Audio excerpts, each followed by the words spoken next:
El Ministerio Apostólico de Enseñanza y Predicación Rema Internacional presenta hoy al Reverendo Fernando García Sotomayor con la proclamación de las buenas nuevas de Dios para tu vida. El mensaje de ayer, el mensaje de hoy y el mensaje para la eternidad a los que tienen hambre y sed de la palabra de Dios. Un querigma de Dios para el que oiga, el que tiene oídos para oír. Escucha el dabar del Eterno a las naciones. Ahora es el tiempo para recibir el rema del Espíritu Santo a tu espíritu. Escuchemos con fe la memra del Señor para el alma.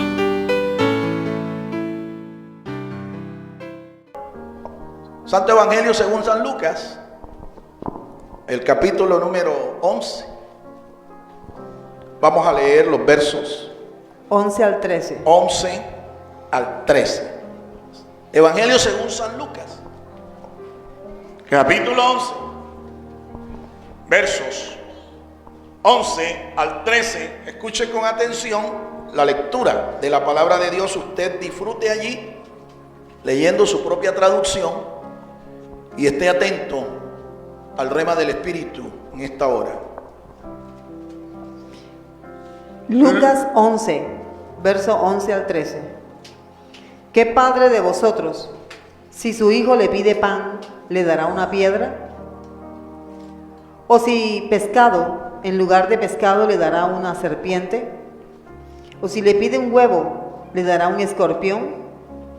Pues si vosotros, siendo malos, sabéis dar buenas dádivas a vuestros hijos, ¿cuánto más vuestro Padre Celestial dará el Espíritu Santo a los que se lo pidan?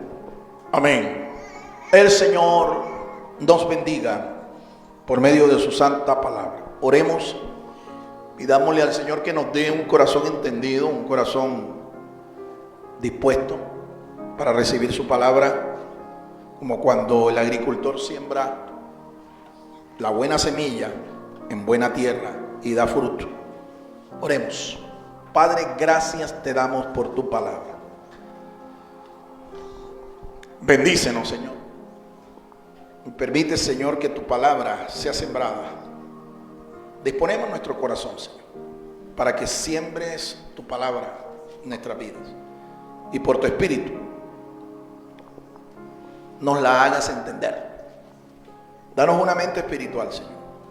Un corazón entendido. Recibimos tu palabra, Señor, con gozo.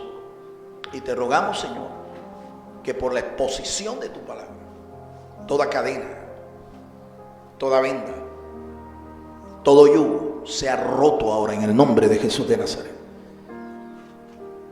Alumbra nuestro entendimiento, Señor, por la exposición de tu palabra. Guíanos con tu Espíritu Santo, te lo rogamos. Guíanos, Señor, hacia todo aquello que es verdadero, que es sano, que es recto y que contribuye a nuestra edificación espiritual. Te lo pedimos, Padre, en el nombre de Cristo Jesús. Y el pueblo del Señor dice, puede tomar su lugar, hermano. Bien, voy a rogar su atención en los próximos minutos. Así que no se entretenga, hermano. Ni tampoco haga que otro hermano se entretenga. Ponga mucha atención. Hemos dado un título a esta disertación.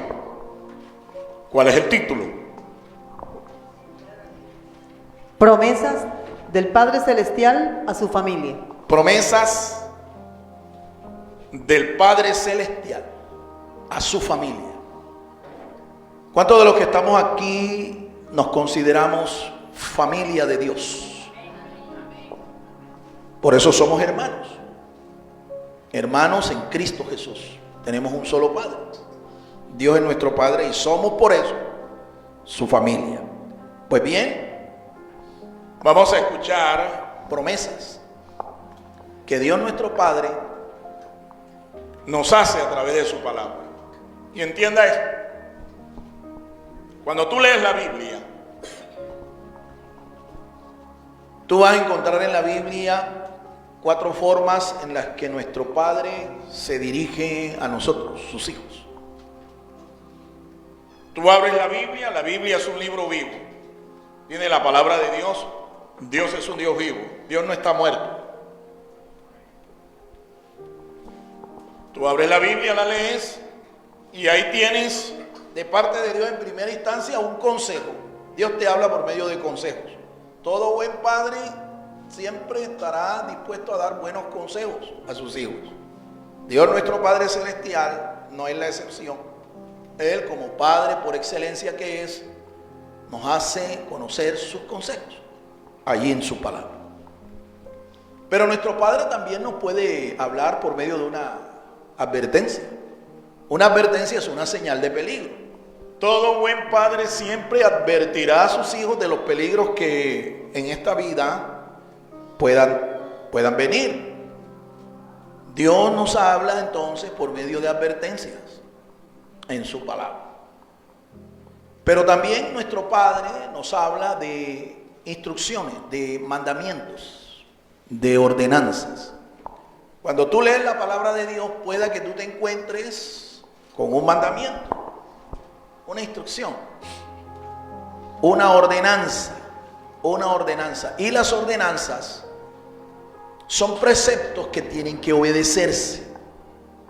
Y por último, Dios nos habla, como dije, de 4 maneras diferentes. Dios nos puede hablar por medio de promesas. ¿Qué es una promesa? Una promesa es un compromiso en el que Dios se ata por medio de su palabra a bendecirnos de una manera específica, siempre y cuando nosotros nos sujetemos a las condiciones que se demandan cuando dos personas hacen un pacto, una alianza. La palabra de Dios dice que tú y yo estamos en una relación de pacto con Dios. Estamos en una alianza. Estamos en un pacto. Y en todo pacto siempre hay por lo menos 3 cosas. Número 1, en todo pacto hay un juramento. Las personas que pactan se juramentan la una a la otra a cumplir las condiciones de ese pacto. Número 2, siempre hay un sacrificio, una ofrenda sacrificial. Todos los pactos que usted encuentra en la Biblia siempre están sellados con un sacrificio. Acabamos de celebrar la cena del Señor. ¿Se dieron cuenta? Cuando Jesús toma la copa, esa noche que celebra con sus discípulos la cena pascual, Él toma la copa y Él dice: esta copa es ¿qué? El nuevo pacto. Y dése cuenta que su vida derramada allí en la cruz del Calvario, sacrificada ahí en la cruz del Calvario, su sangre ahí vertida en el madero, es lo que sella ese nuevo pacto. Y eso es lo que significa participar de la copa.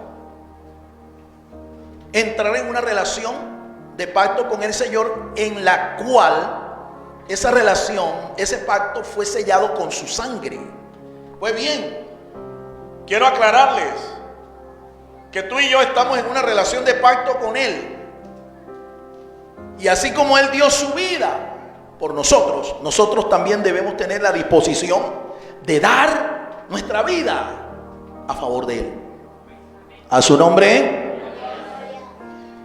Pero en un pacto hay otra cosa. Hay lo que se llaman promesas. Hay lo que se llaman promesas. Entonces, en el día de hoy vamos a estar hablando de alguna de esas promesas. Hay unos pensamientos que debes escuchar para irte introduciendo en los argumentos centrales de esta disertación. Póngale mucha atención a estas ideas que nos van a introducir y nos van a llevar progresivamente hacia esos principios, esos argumentos centrales. Cada nuevo año es una oportunidad de evocar sueños y planes para el futuro inmediato. Este futuro se ve amenazado por fuertes presiones que tienden a quitar la esperanza de la humanidad. Cada vez son mayores los sentimientos de inseguridad, angustia y temor entre la gente de hoy. Amén. Ya tenemos 6 meses de haber iniciado el año. Sin embargo, cada nuevo año, como estamos explicando, nosotros nos enfrentamos a una serie de circunstancias de las cuales no sabemos qué va a suceder, qué va a pasar. Pero, sin embargo, nosotros los creyentes, los cristianos, Debemos confiar en el Señor, porque Él a nosotros nos va a guardar cualquiera que sea la circunstancia o la tormenta que en este año se pueda venir contra nosotros. Nuestra confianza debe estar puesta en Él. Por eso, las circunstancias que afectan a los gobiernos, que afectan la economía, que afectan aún la educación, todas estas cosas que están ocurriendo aquí en Colombia y en el mundo, por muy negras, por muy tétricas que sean, debemos siempre confiar que nuestro Dios está en control. A Él nadie lo ha desbancado todavía de su trono. Ningún gobernante, ningún imperio, ningún sistema, ningún hombre, por muy poderoso que éste sea, podrá quitar el control de las circunstancias a nuestro Dios. Él sigue sentado en su trono, gobernando y apuntando a esta humanidad a su propósito eterno. Y mientras que nosotros estamos en este trasegar de la vida, usted debe confiar en Él porque Él es fiel y porque sus promesas siempre están a disposición de nosotros, sus hijos. Dios nunca nos va a dejar solos. Dios no nos va a desamparar. Él siempre va a estar ahí con nosotros. ¿Por qué? Porque Él es un Dios de pactos y Él ha hecho promesas. Y por sus promesas Él mantendrá su fidelidad a lo que nos ha dicho. A su nombre. A su nombre. Por estas razones se hace válido confiar en todas nuestras fuerzas, con todas nuestras fuerzas en las promesas de Dios. La Biblia contiene más de 8,000 promesas poderosas en las que podemos esperar confiadamente si tenemos fe en Dios. Todas nuestras necesidades, cualquiera que sea su naturaleza, encuentran satisfacción en la palabra de Dios. Amén. ¿Cuántos tienen fe en Dios? ¿Cuántos tienen fe en Dios acá? ¿Y cuántos tienen la fe de Dios? Bueno, muy pocos amenes, ¿no? Es que no es lo mismo tener fe en Dios que tener la fe de Dios. La fe de Dios es un don que Él otorga. Y cuando tú recibes ese don de parte del Señor, Dios es el Dios de la fe. Díselo ahí a tu hermano que tienes al lado. Dios, dile, Dios es el Dios de la fe. Y Él imparte esa fe como don a nuestras vidas. Entonces, cuando tú tienes la fe de Dios, no solo la fe en Dios, tú puedes confiar en sus promesas. Porque todas las promesas de Dios son positivas, son verdaderas, son fieles. Y esas promesas Él las va a cumplir porque se las hizo a su Hijo Jesucristo, su Hijo unigénito. Pero su Hijo unigénito nos adoptó y nos hizo sus hijos espirituales. Nos hizo sus hermanos. En otras palabras, nos hizo parte de la familia de Dios. Así que todas las promesas que el Padre confirmó y ratificó a su Hijo son compartidas con nosotros porque también somos hijos de Dios. ¿Cuántos son hijos de Dios en esta mañana? Ahora, ¿cuántas promesas hay en la Biblia? Ya lo dijimos, hay más de 8,000 promesas. Y todas esas promesas tienen el propósito de satisfacer todas y cada una de nuestras necesidades. En Dios hay provisión.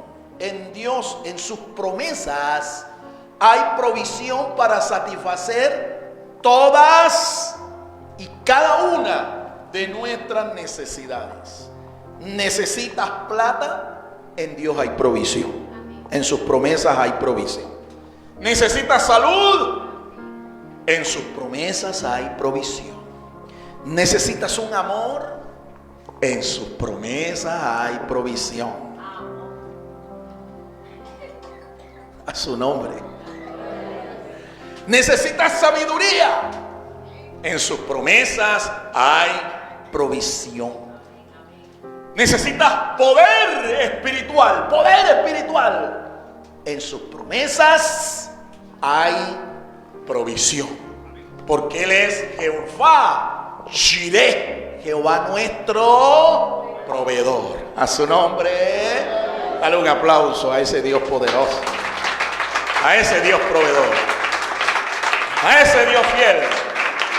A su nombre, a su nombre. Bien, hermanos, continuemos entonces. Nuestro Padre Celestial tiene promesas para todas nuestras necesidades. Tiene promesas para todas nuestras necesidades. ¿Cuántos creen eso? Primero, Número 1. promesas para las finanzas ministeriales. Promesas para las finanzas, tanto ministeriales como familiares. Tiene promesas para nuestras finanzas. Número 2. Promesas sobre el testimonio de Dios. Promesas sobre el testimonio. ¿Qué es el testimonio de Dios? Eso lo vamos a aprender. Número 3. Promesas sobre el amor de Dios. Promesas sobre el amor de Dios. Número 4.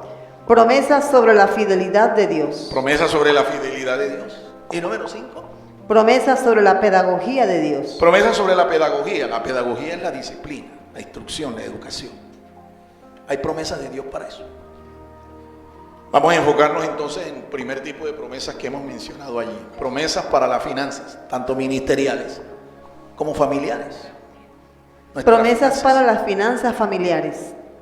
La presión económica puede ser un factor desequilibrante en la familia.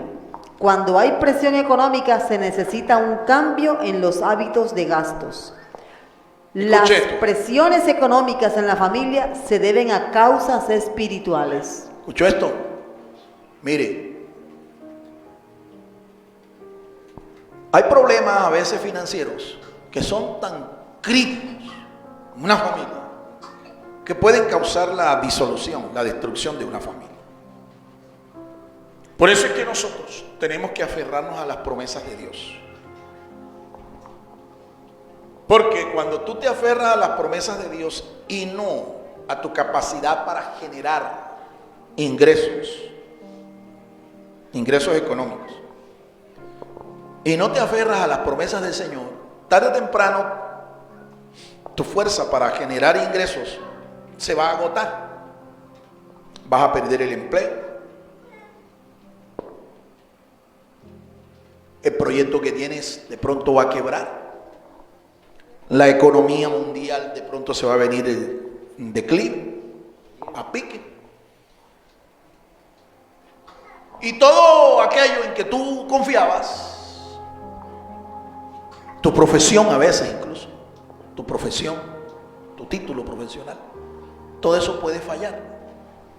Pero si tú te aferras a las promesas de Dios, Dios va a bendecir tu finanza, las va a sustentar. Las va a sustentar. Por eso hemos venido enseñando, lo hemos dicho una y otra vez, que nuestra economía no depende de este mundo. Nuestra economía depende del reino. Y tú y yo somos parte de ese reino. Ahora, cuando una familia comienza a experimentar problemas financieros, los padres deben tomar correctivos. Deben tomar correctivos. Muchas veces estos correctivos hay que tomarlos y hay que averiguar qué es lo que está causando el problema, la crisis. Y a veces vamos a descubrir, en el proceso de corregir, vamos a descubrir que las causas son de tipo espiritual. son de tipo espiritual. A veces no es que tú tienes una crisis como profesional, como mercader. A veces no es que tienes una crisis económica porque la economía del país se estancó o quebró. El sistema financiero colapsó. A veces no es eso, sino que hay una causa espiritual.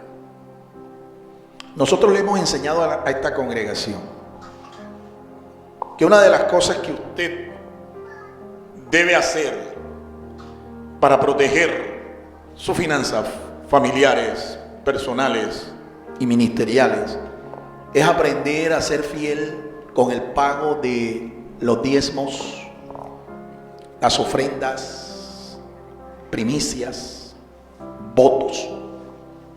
Hemos enseñado ampliamente esto. Hoy te quiero recordar en cuanto a lo que es ser fiel con los diezmos. Si tú no eres fiel con tus diezmos al Señor, lo que va a pasar es que vas a provocar una causa que te va a llevar a arruinarte financieramente y a arruinar la economía, no solo tuya, sino de tu familia. Por el contrario, cuando usted es fiel con los diezmos, en la Biblia hay promesas para aquellos que son fieles con esto. Y una de las promesas que encontramos allá en la palabra de Dios, libro del profeta Malaquías, dice de que cuando tú eres fiel, Dios abrirá las ventanas de los cielos y derramará sobre vosotros bendición hasta que sobreabunde. Eso es verdad, eso es un principio espiritual.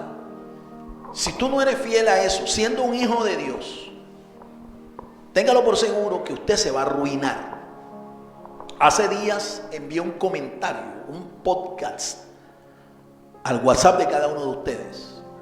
Este podcast es una explicación que un judío ortodoxo explica sobre la bendición que tiene una persona cuando es fiel en pagar diezmos al Señor. Este judío, y a propósito, más de uno aquí y fuera de esta comunidad se preguntan por qué esta gente es tan bendecida, por qué esta gente es tan económicamente prosperada. ¿Por qué? Bueno, mira lo que él explicaba. Él decía que el verbo diezmar tiene la misma raíz del verbo enriquecer. Explicaba esto. Él decía, basado en Deuteronomio 14:22, dice la traducción nuestra, indefectiblemente diezmarás. Pues bien, eso de indefectiblemente diezmarás, en el texto hebreo dice es diezmar, diezmarás. Diezmar, diezmarás. Esa es la traducción más exacta. Diezmar, diezmarás. Parece una redundancia gramatical, pero no es así. Los rabinos en el judaísmo descubrieron que eso está escrito así es porque la raíz del verbo diezmar es la misma raíz del verbo enriquecer. Entonces mire cómo lo interpretan ellos. Ellos dicen, estoy hablando de Deuteronomio 14:22. Dice, diezmarás. Pero ellos dicen que eso se debe interpretar es para no verlo como una redundancia, sino con un sentido espiritual. Dice, diezmar te enriquecerá. La raíz del vocablo diezmar en hebreo es maserot, los diezmos, maserot, las décimas, maserot.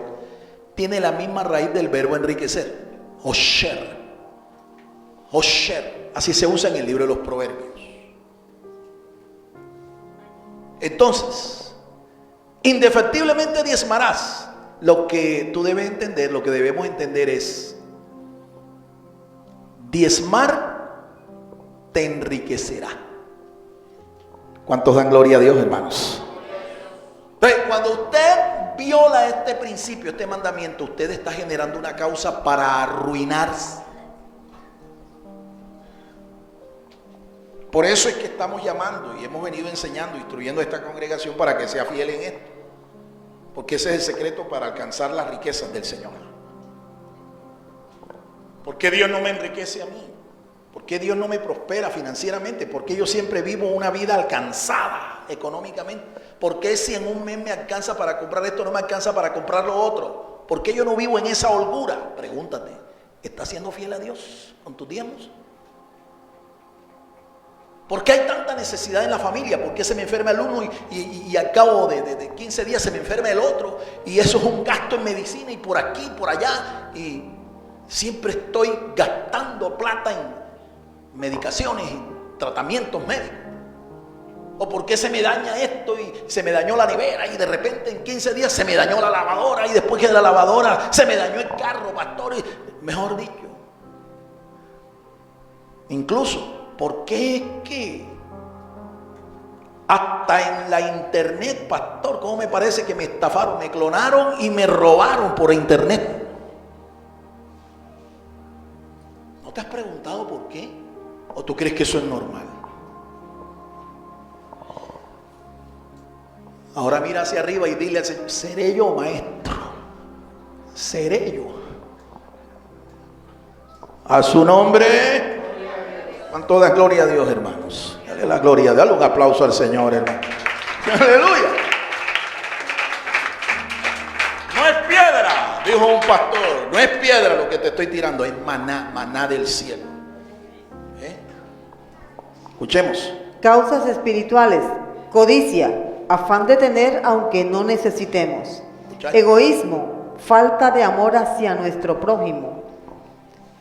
Falta de prioridades, vivir sin misión ni sentido de dirección. ¿Te das cuenta? Todas esas son causas espirituales, no solo la infidelidad. Tú eres infiel porque eres egoísta. Dios a ti lo que te pide para sembrar en su obra es una décima. No te pide el 90, ni el 80, ni el 70. Dios te pide una décima. Y eso lo hace es con el propósito de bendecirte, de que tú puedas coger esa semilla, sembrarla y asegurar la cosecha para el mes que viene. ¿Lo entendiste? Te lo voy a volver a explicar. ¿Por qué es la décima? Porque eso es una semilla que si tú la siembras, estás asegurando la cosecha para el mes que viene. Por eso fue que el apóstol Pablo dijo, el que siembra escasamente va a cosechar. El que siembra abundantemente va a cosechar. Ahora, el que no siembra, ¿qué va a cosechar? Nada. ¿Qué vas a cosechar? Espinas, piedras, escorpiones, serpientes. Eso es lo que vas a cosechar. O sea, culebras y culebras. Te lo digo más claro. Culebras y culebras. Y tú verás allí andando a esa persona con más culebras que la selva amazónica, hermano. Enculebrado por todas partes. Es mentira. Yo lo viví, ¿oíste? Y hasta cuando yo no lo aprendí, no aprendí a ser fiel con el Señor. No te estoy hablando aquí de teología, de una clase de religión. Te estoy hablando de una realidad práctica. Que si tú la pones en obediencia, la pones en práctica en tu vida, también va a ser de bendición para ti. Jesús proclama que no nos afanemos. Podemos crecer y prosperar en todos los sentidos. Amén. Crecer en lo espiritual, crecer en lo familiar, crecer en lo ministerial y crecer también financieramente. Eso no tiene ningún problema. La Biblia dice que Abraham era un hombre espiritual. Abraham, pero también era un hombre riquísimo. ¿Quién quiere ser millonario? ¿Quién quiere ser millonario? Ya sabes cuál es el camino. Ya sabes cuál es el camino. ¿Quién fue el primer hombre que diezmó en la historia de la raza humana? ¿Quién fue el primer hombre que diezmó? Te estoy hablando de alguien que lo hizo, lo experimentó, lo vivió y lo disfrutó. Alabado sea el nombre del Señor. Para todas nuestras necesidades materiales, el Señor Jesucristo se nos presenta como Jehová Jireh. Jehová Jireh, el proveedor. Jehová Jireh.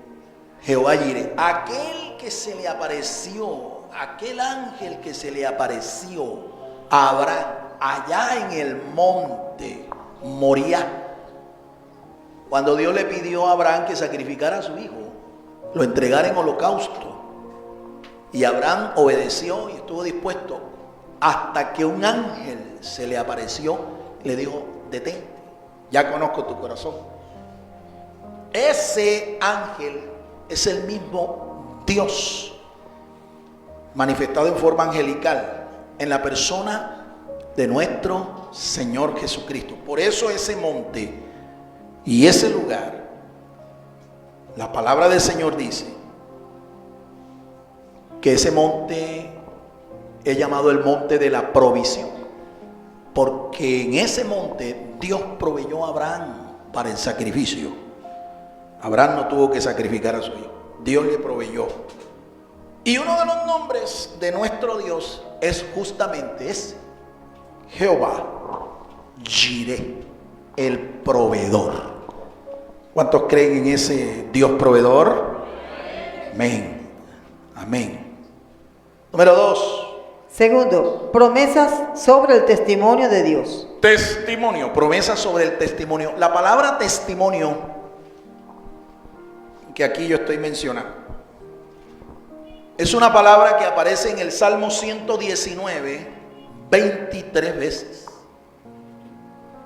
En el Salmo 119 la palabra testimonios aparece 23 veces. Y es un sinónimo de la palabra de Dios. En ese capítulo, el más largo de la Biblia, se usan expresiones sinónimas de la palabra. Por ejemplo, mandamientos. Por ejemplo, estatutos. Por ejemplo, preceptos. Por ejemplo, testimonios. Aparece 23 veces. Y lo que estamos diciendo allí es que Dios es fiel, ¿verdad?, en sus testimonios, en lo que Él habla. ¿Por qué? Porque la palabra testimonio bien puede ser aquí entendida como palabra de Dios. La palabra de Dios. Los testimonios de Dios son su palabra. El vocablo testimonios es un vocablo hebreo. Escribe con las siguientes letras: Ayin, Dalet, Ba y Tav. Ayin, Dalet, Ba y Tav. ¿Quieres meterte en ese misterio? Sígueme con atención. La palabra testimonios se escribe con las letras del hebreo: Ayin, Dalet, Baf y Taf. Mira el cuadro y tú mirarás en el cuadro pictográfico que tenemos aquí cuáles son esas letras y cuál es el pictograma. La letra allí está representada por un pictograma. ¿Cuál es? Un ojo, signo de visión, símbolo de entendimiento espiritual.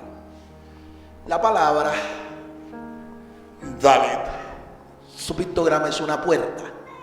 Una puerta sirve para dar acceso, entrar, salir de un lugar.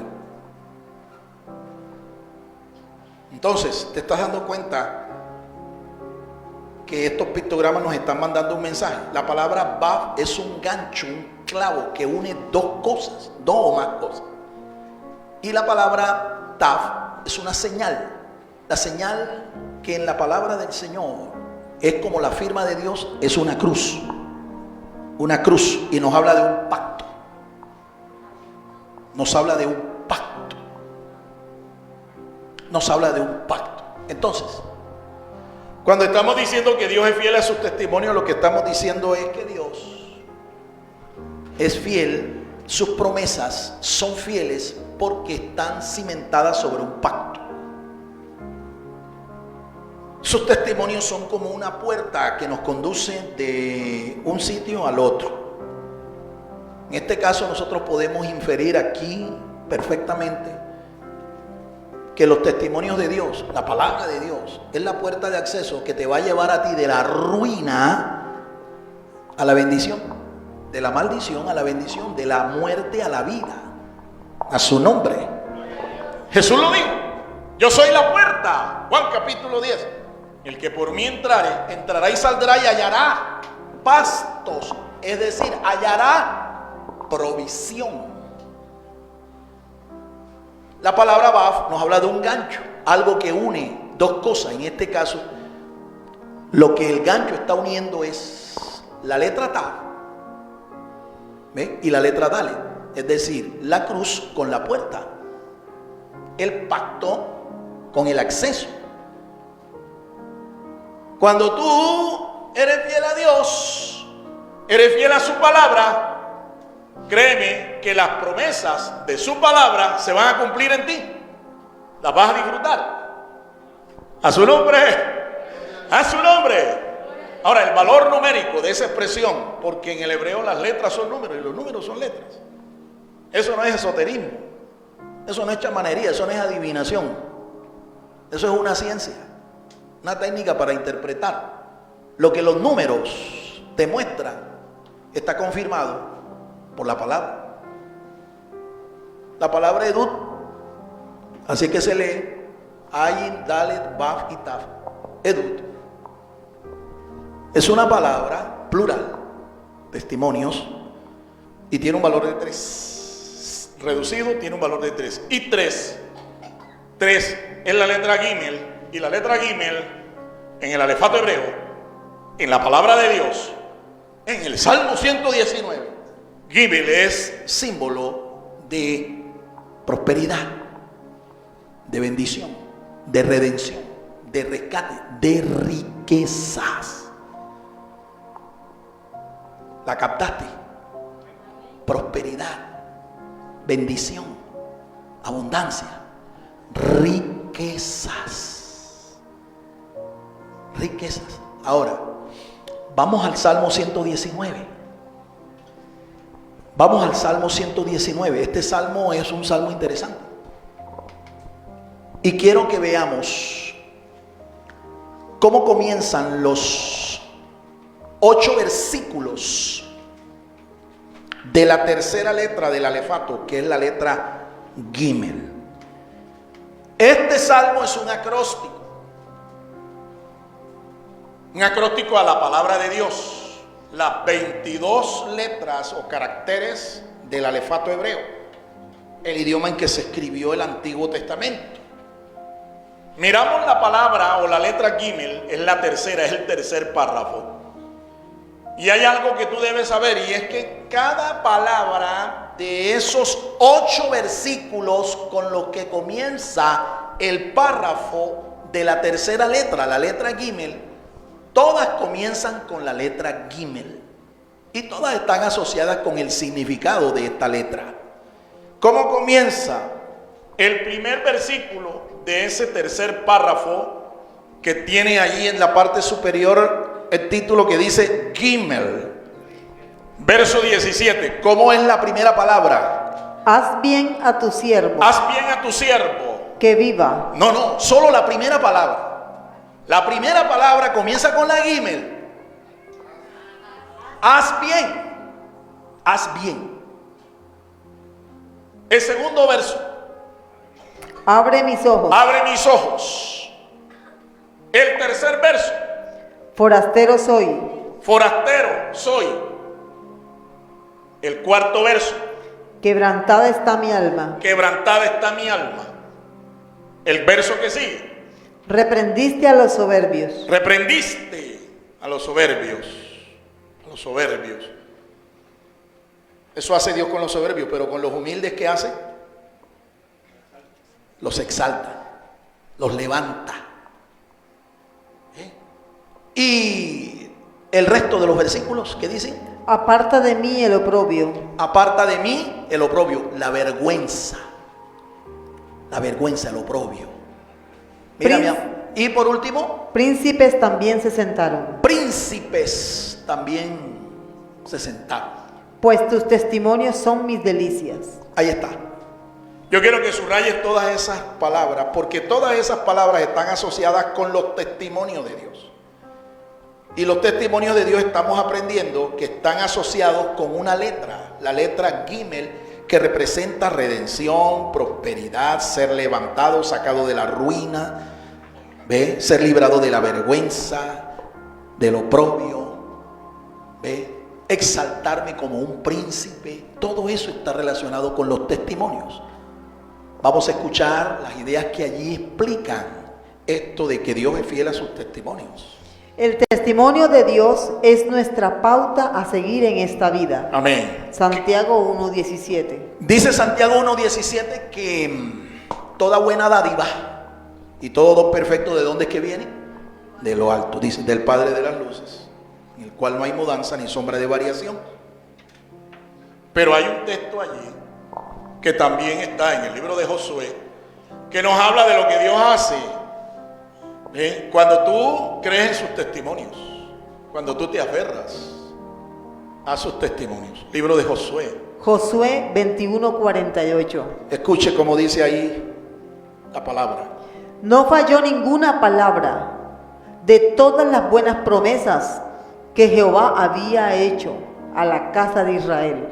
Todo se cumplió. Amén. Dios dio promesas a su pueblo Israel. ¿Cuándo? ¿Dónde? ¿Te acuerdas que Dios hizo un pacto con ellos allá en el monte Sinaí? Después que los llevó al desierto para que le hicieran fiesta, los llevó hasta la cima del monte y allí les dio sus testimonios en 2 tablas. Recuerda, esos testimonios son un pacto. Recuerda, la palabra Edu termina con la letra Tav, que es una cruz, la señal de una cruz que nos anuncia un pacto. Dios hizo un pacto con su pueblo. En ese pacto les hizo promesas. Y aquí está diciendo Josué que en su momento Dios bendijo a su pueblo, a su familia, con todas las promesas que le hizo. Y no faltó ninguna de esas promesas, no faltó ninguna de esas palabras, porque Dios es fiel a sus testimonios. Y aunque tú y yo seamos infieles, aunque tú y yo a veces nos portemos como rateros pentecostales, como ladrones, sin embargo, Él sigue siendo fiel. No se puede negar a sí mismo. Él es fiel. Él es fiel. Y le damos gracias a Dios porque eso de que Dios es fiel nos está diciendo de que Él es fiel a los pactos que ha hecho. Ahora, hizo un pacto con Israel, bien maravilloso, magnífico, allá en el monte Sinaí. Ay, ¿con nosotros cuándo? ¿Por qué Dios tiene que bendecirme a mí? Número 1, porque Dios nos ha hecho a nosotros su familia. Y 2, Dios también con nosotros ha establecido un pacto. ¿Sí o no? Usted y yo estamos en una relación de pacto con Él.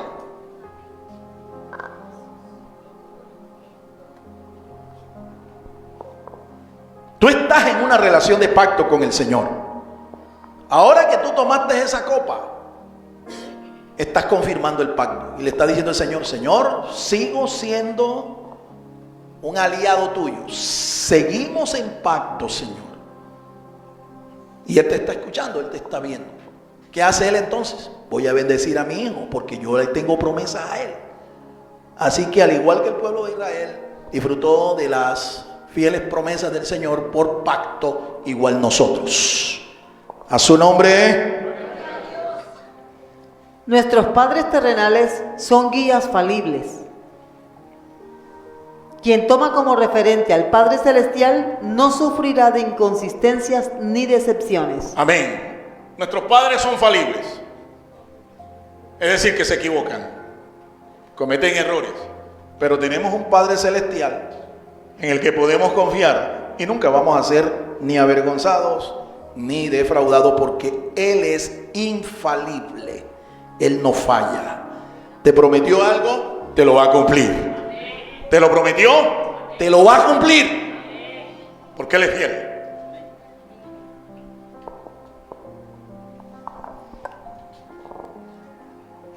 Tercero, promesas sobre el amor de Dios. promesas que tienen que ver con su amor.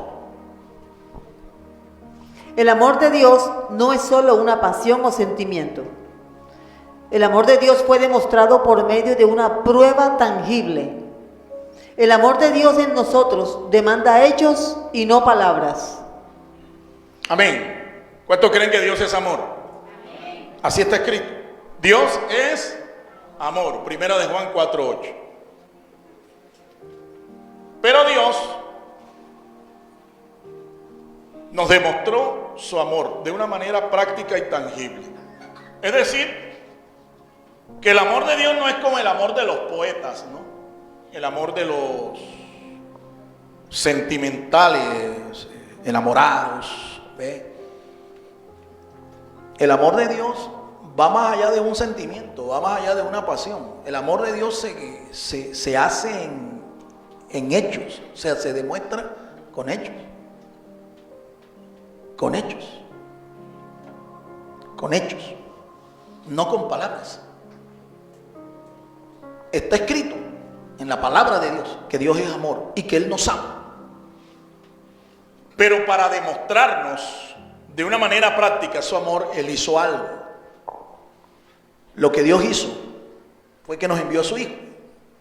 Y dice Juan capítulo 3, verso 16.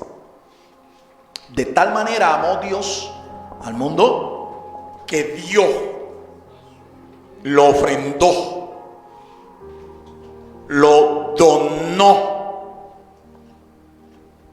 Dio a su Hijo un unigénito para que todo aquel que en Él cree no se pierda, sino que tenga vida eterna. ¿Cómo se tradujo ese amor que estaba ahí en palabras, en un hecho? Dios se encarnó en la persona de su Hijo Jesucristo y entregó su vida en una cruz para salvarnos. Ahora todo aquel que cree en Él, todo aquel que le confiesa, puede hacerse hijo de Dios. Y no solo eso, sino objeto de su amor. El objeto de su amor. Bien, en el idioma hebreo la palabra amor es interesante. Se escribe con 3 letras. La primera, la segunda y la quinta. La primera letra, Aleph. La segunda letra, Bet. Y Hey. la quinta letra, Hei. Ahora, aprenda esto. Aprendamos. Con las 2 primeras letras, Aleph y Bet, se construye una palabra en el hebreo que traduce padre. Padre. Quiere decir padre en hebreo, diga Ab.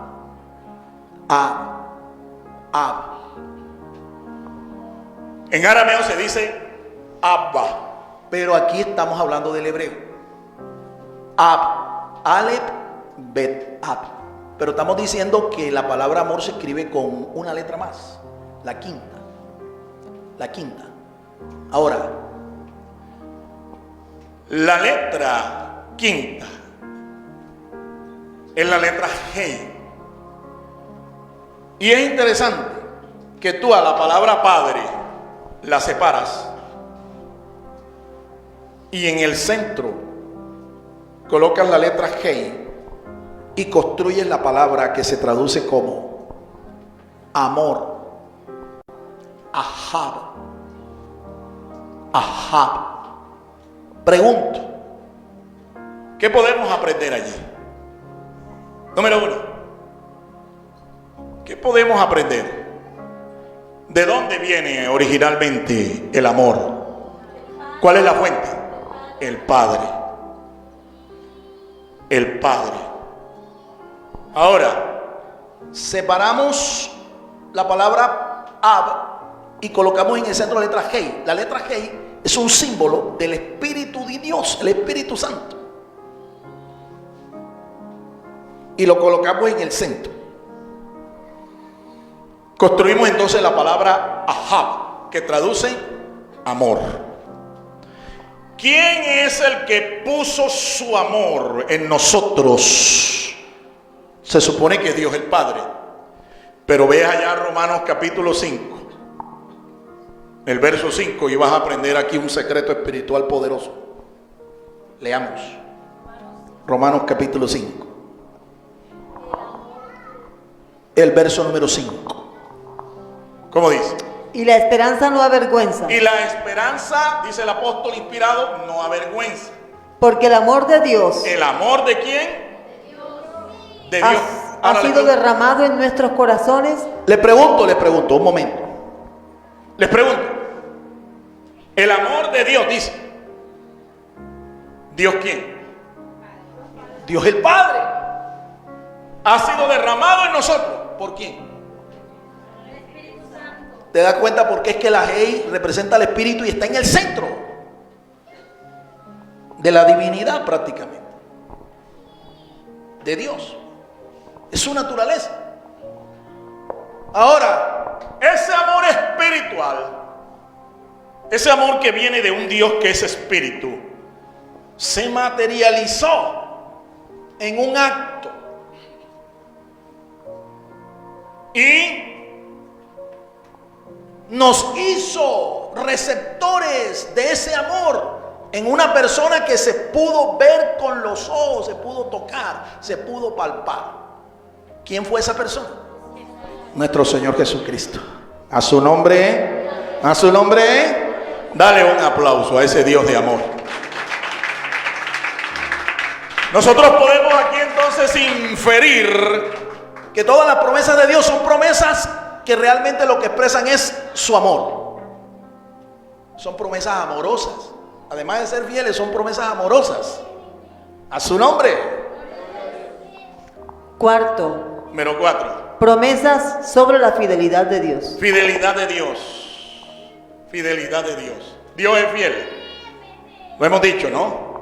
Lo reiteramos. Dios es fiel. ¿Cómo se dice? ¿Cómo se dice la expresión fiel en hebreo? ¿Cómo se dice la expresión fiel?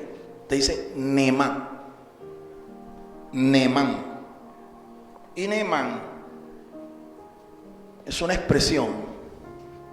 Neemán es una expresión que si tú tomas la primera letra de Neemán, la letra Nun, y usted quiere exaltar la veracidad y la fidelidad de Dios, usted lo dice con un acróstico, usted lo dice con un acrónimo. Repito, si tú quieres exaltar la fidelidad, quieres resaltar la veracidad de Dios, de sus promesas, tú lo puedes decir con una palabra, un acrónimo. Nosotros lo usamos mucho acá, pero a veces no sabemos realmente qué es lo que esto significa. El vocablo hebreo es amén. Amén. Amén es un acrónimo que exalta la veracidad de Dios y su fidelidad. Amén se construye con las expresiones Adonai, que es el nombre de nuestro Dios. Melech, que nos está diciendo que Dios es nuestro rey, nuestro soberano, nuestro rey. La expresión El, que es el nombre abreviado de nuestro Dios, Elohim es Él. Y la expresión Neemán, que significa fiel y verdadero.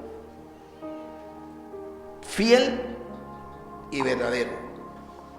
Entonces, Adonai, Melech, el Neemán, se toman las primeras letras y se construye el acróstico Amén. ¿Y qué exalta? La veracidad y la fidelidad de nuestro Dios. Todas sus promesas son veraces, todas sus promesas son fieles, y todas sus promesas son confirmadas por el Señor, nuestro Señor Jesucristo. ¿quién es el amén de Dios? ¿Quién es el testigo fiel y verdadero de Dios? Nuestro Señor. ¿Dónde dice eso la Biblia? Pastor, demuéstremelo. Apocalipsis capítulo 3, verso 14. Leámoslo. Apocalipsis 3:14. Y escribe al ángel de la iglesia en la Odisea: he aquí el amén, el testigo fiel y verdadero, el principio de la creación de Dios, dice esto. Amén. ¿Quién es el amén? ¿Quién es el testigo fiel y verdadero? ¿Quién? Señor Jesucristo, nuestro Señor. A su nombre. Por eso todas las promesas que Dios nos ha hecho, podemos esperar que se cumplan porque son veraces, porque son fieles y porque están en Él. ¿Quién es Él? Señor Jesucristo, el amén de Dios. A su nombre. Y número 5. Las promesas sobre la pedagogía de Dios. Pedagogía de Dios. Pedagogía es instrucción. Pedagogía es disciplina. Pedagogía es educación. Escuchemos. En la pedagogía de Dios es más esencial lo que somos que lo que sabemos. Lo que somos que lo que sabemos, o lo que tenemos, o lo que hagamos. Para Dios es más importante el ser que el hacer. Para Dios es más importante el ser que el hacer. Señor, te dé entendimiento en eso. Es más importante en la pedagogía del Señor el que tú seas, el que sepas entender cuál es tu identidad, quién eres tú, que lo que tú puedas hacer o lo que tú puedas tener es más importante. O sea, es más importante ser un hijo de Dios, escúchame, que ser un ministro incluso, un pastor, un evangelista. Es más importante ser un hijo de Dios, es decir, tener la identidad de hijo. Es más importante que tener un cargo, un oficio, una dignidad. Más importante. Ahora, ¿tú eres un genuino hijo de Dios? ¿Tienes identidad? ¿O solamente eres cristiano, eres hijo de Dios aquí y allá afuera eres un desbaratado? ¿O eres como esos que son creyentes murciélagos? Murciélago es un animal que se parece a un ave, se parece a un pájaro. Entonces él en la noche vuela con los pájaros. Y es un pájaro más, tú miras, allá va un pájaro. No es ningún pájaro, es un murciélago. Pero en el día se cuelga y empieza a dormir. Y tú lo ves ahí, colgado en el hueco donde se esconde. Y le ves la cabeza, igualito a un ratón. Tanto así que algunos gatos los confunden con ratones y se los comen. Se parece a un ratón. En el día es un ratón, igual más que otro ratón. Pero en la noche es un pájaro. Bueno, así son muchos creyentes. Son creyentes murciélagos. Mira hacia arriba y dile al Señor: seré yo maestro. Porque si hay algo, hermano, que debe quedar claro, es que Dios sabe quién eres. A Dios no lo podemos engañar. De pronto al pastor, a las pastoras aquí, los mentores aquí, pero al Señor no lo puedes engañar. Él te ve donde quiera que estés. Él sabe quién eres. A su nombre, alábalo si puedes, hermano. Aleluya. Alábale si puedes. Continuamos. Todo padre de familia debe vivir a la altura de lo que enseña a sus hijos. Amén. Viva a la altura de lo que usted enseña. Usted enseña que Dios es bueno. Entonces, ¿qué es lo que tienes que demostrarle a tu hijo? Que tú eres bueno. Pórtese bondadosamente con su hijo, con su familia, con su esposa. No sea malo. No sea el malo de la película. Sea bueno. Para que te digan: ahí viene mi papá, el chacho.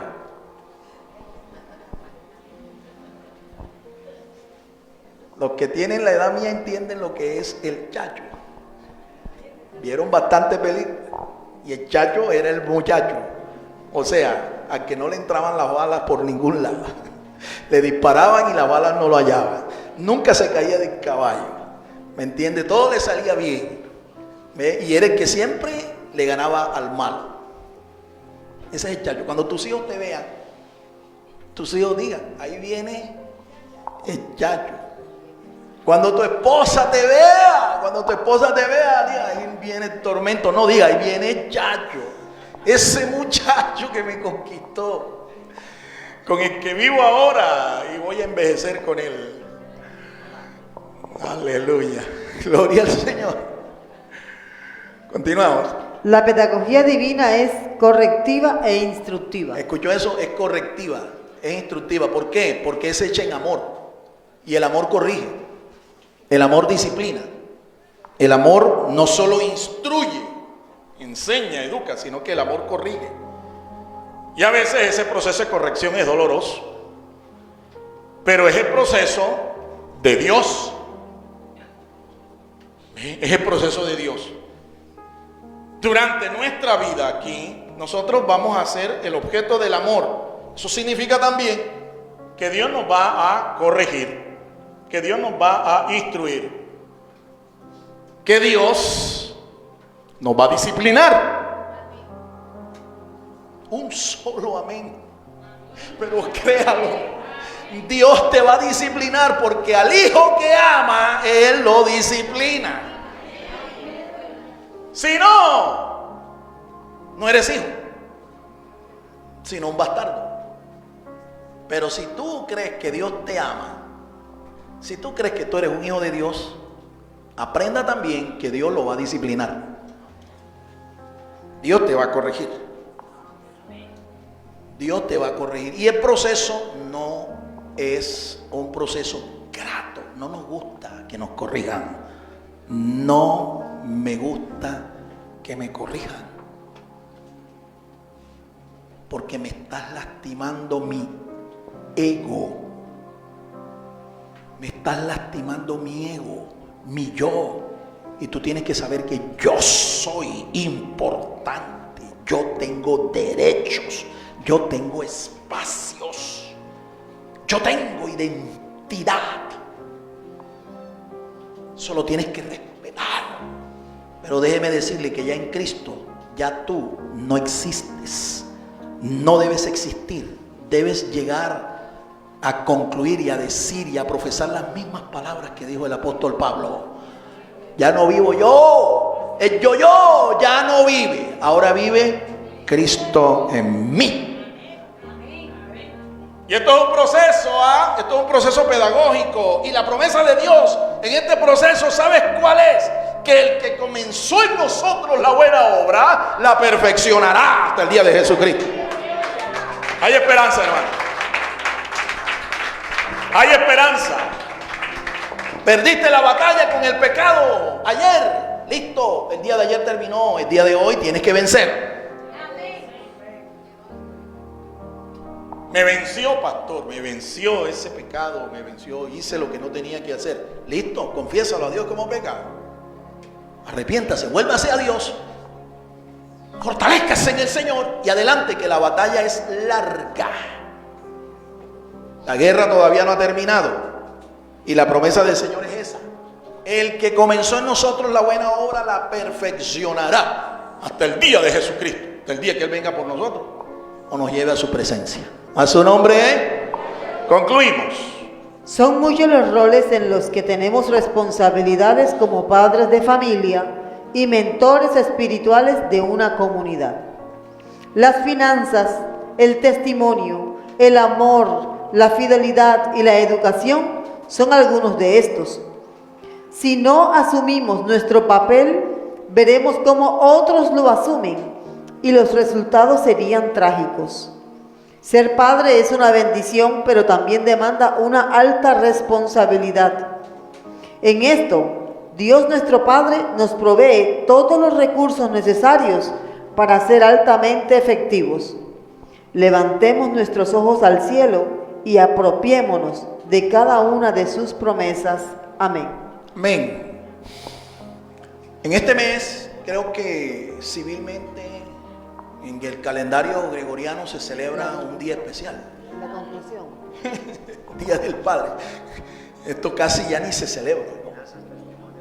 por ahí escuché en la televisión, en la televisión escuché una propaganda acerca del Día del Padre, y yo dije, hey, se acordaron que también nosotros existimos, gloria a Dios. Aquí lo que estamos diciendo en esta conclusión es que usted como padre, usted ha sido bendecido por Dios, pero tiene un rol, tiene un papel que es difícil de nosotros asumir y hacerlo bien. Necesitamos realmente la fuerza, las promesas de Dios para nosotros ejercer nuestro rol como padres en la actualidad o como futuros padres, porque hijo eres, padre serás. Si te agarras del Señor, sus promesas te van a ayudar a cumplir ese rol de una manera victoriosa. Póngase sobre sus pies. Y en esta mañana quiero felicitar a todos los que son padres y a todos los que han de ser padres. Todos los que han de ser padres. Y voy a pedirle aquí, sé que hay dos varones que nos están visitando. Hay dos varones acá que nos están visitando. Mientras toda la congregación le da gracias al Señor por su palabra, voy a pedir a estos dos varones que pasen adelante. Permítanme orar por ustedes, encomendarlos al Señor. El Ministerio Apostólico Rema Internacional pone a disposición esta predicación. Ofrecemos ministración a simposios, seminarios, campañas evangelísticas, educación globalizada sana y de carácter interdenominacional. Escríbanos a ministerioremainternacional@gmail.com o llámenos al celular 316-270-7181.